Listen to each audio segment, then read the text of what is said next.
Donc bonjour, aujourd'hui je souhaite partager l'archétype de la femme véritable ou le courage d'être soi afin de nous aider à être davantage alignés avec nous-mêmes, libres et en harmonie avec nos choix. Pour moi, la femme véritable est une femme qui vit en accord avec sa nature profonde, sans faux semblant, sans imitation, sans masque. Cet archétype m'a été inspiré par la sixième carte du tarot, la carte des amoureux, dont la symbolique est bien plus profonde qu'il n'y paraît et que j'ai revisité pour vous. Vous comme moi, nous prenons des décisions tous les jours sans même nous en rendre compte. Choisir son repas, sa tenue, la série que l'on va regarder ou encore la destination de nos prochaines vacances. Ces décisions nous semblent naturelles parce qu'elles représentent peu d'enjeux. Mais parfois, certains choix ont un poids émotionnel bien plus important. Choisir par exemple de se reconvertir dans la pâtisserie alors que l'on possède une carrière brillante et socialement valorisée. Quitter une relation qui nous fait souffrir alors même que nous redoutons le manque de l'autre. Désirer devenir mère tout en ayant peur de ne pas être à la hauteur ou de perdre son équilibre de vie. Cette dualité entre notre moi profond, en quête d'alignement et donc en proie à un conflit intérieur entre ce que je désire, ce que je ressens profondément et ce qui est juste pour moi, et notre ego, qui lui fait face à des tensions extérieures, ce que je veux, ce que les autres attendent de moi et ce qui est réellement bon pour moi, peut créer des dissonances entre les actions que l'on met en place tous les jours et ce que nous voulons réellement. C'est exactement ce que j'ai souhaité mettre en lumière dans cette représentation des amoureux. Nous retrouvons la même femme face à elle-même. À gauche, la femme entourée du serpent, qui représente donc le moi profond. Elle incarne donc qui nous sommes réellement, nos valeurs, notre intuition, nos aspirations profondes. C'est cette petite voix intérieure qui nous procure un sentiment de paix lorsque nous avançons dans la bonne direction. Ici, le serpent qui entoure son corps n'est pas un symbole de tentation, mais plutôt de connaissance de soi, de transformation, d'éveil, de vérité intérieure.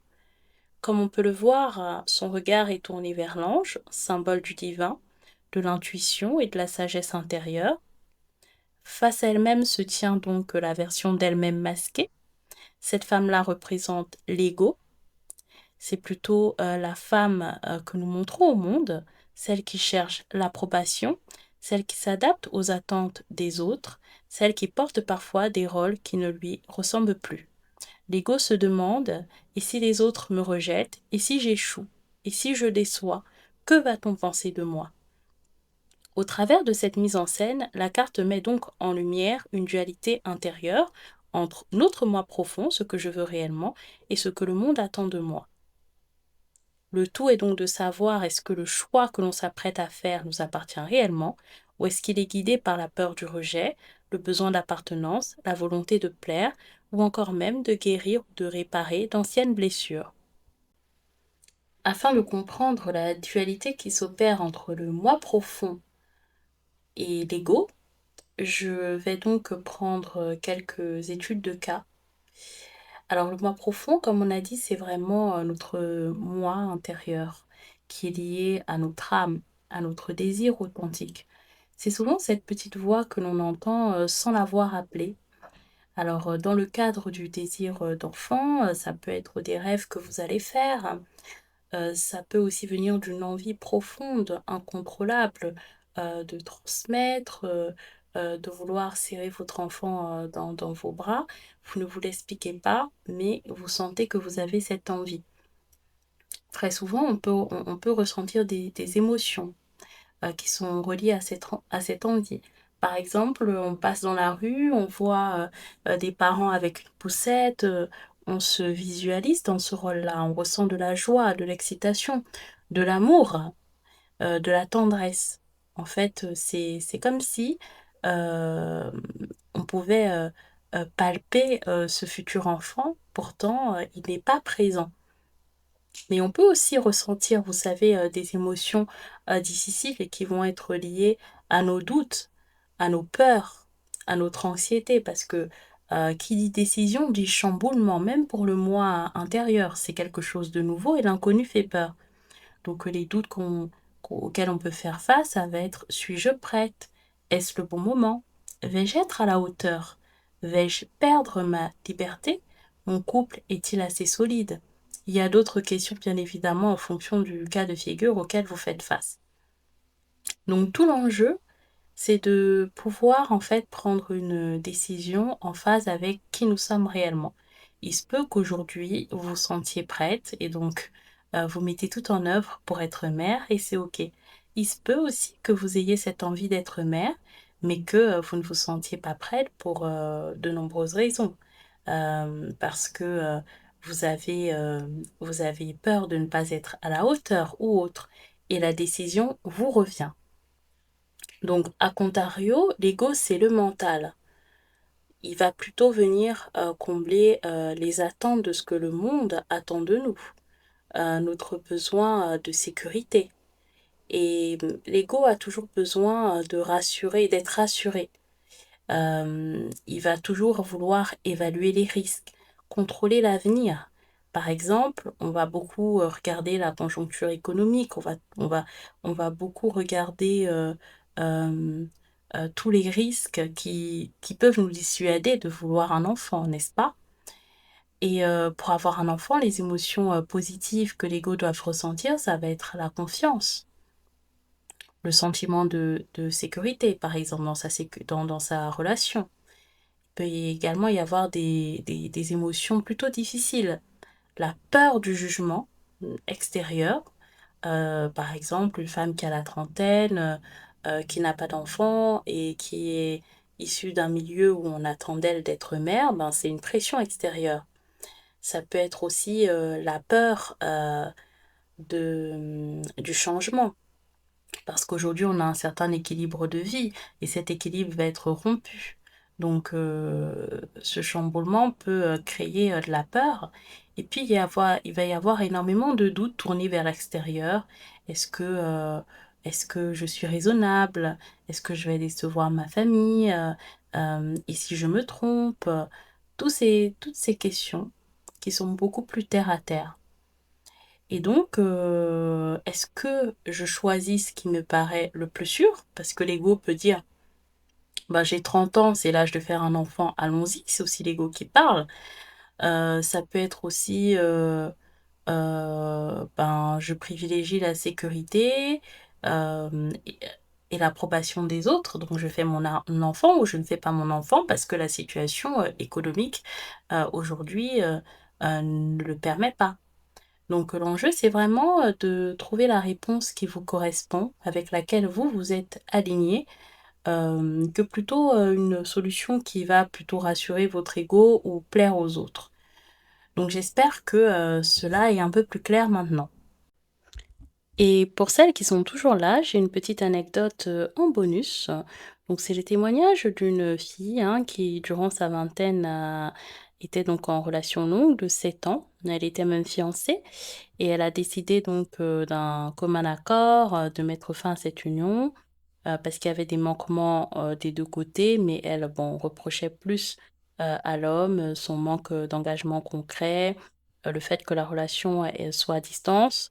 Je pense aussi que elle se mentait elle-même, elle n'était pas prête à déménager, hein, d'où l'importance d'être vraiment cohérente et d'écouter son moi profond. Ça, c'est très important et d'être consciente aussi des messages que l'ego nous envoie. Donc, elle a toujours eu dans l'esprit qu'elle serait mère à 30 ans. Donc, le désir de maternité est présent, elle sait qu'elle veut être maman.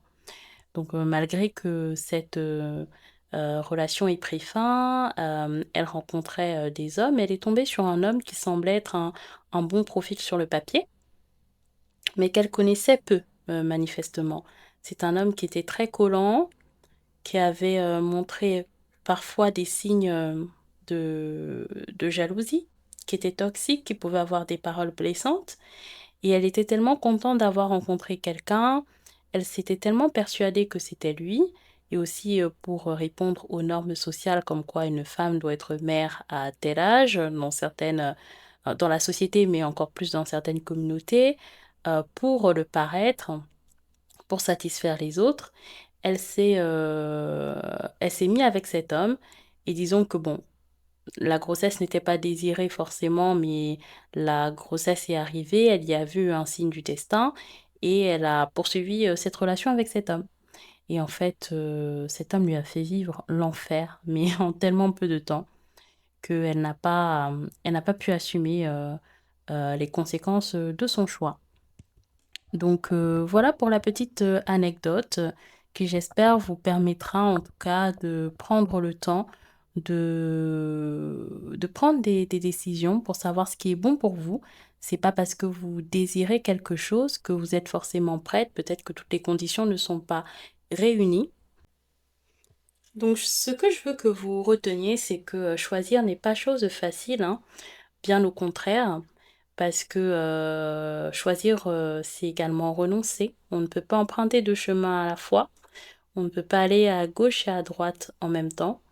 Et surtout, il faut du courage pour faire ce que l'on désire vraiment, ce qui est bon pour nous, selon aussi, la situation que nous traversons. Et parfois, on doit prendre des décisions qui ne vont pas satisfaire notre ego, qui ne vont pas satisfaire, notre entourage, qui ne vont peut-être pas être prises maintenant parce que on n'est pas prêt, on le sent et il faut être en accord avec cela. Être incapable de choisir également ne veut pas dire que vous êtes faible, bien au contraire, hein, parce que choisir implique, une perte et dire oui à un chemin, c'est aussi dire non à l'autre. En tout cas, ça peut aussi être un non temporaire et sachez également que, il n'y a pas de choix parfait, hein, que très souvent les décisions que l'on prend, dépendent beaucoup de notre histoire, de nos expériences, des blessures que nous portons, de nos valeurs, de notre environnement, de notre vision du monde et des influences que nous avons. Donc, le véritable enjeu est donc, de trouver, la réponse juste, en tout cas à l'instant T, pas de faire un choix parfait. De toute façon, le choix parfait n'existe pas.